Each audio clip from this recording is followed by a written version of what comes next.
have a gift. You have power.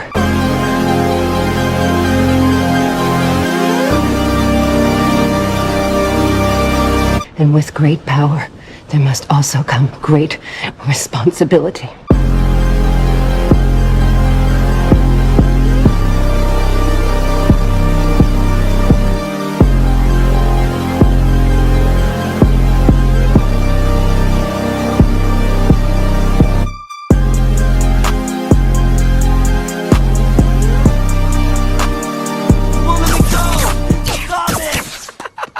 That isn't funny! It is kind of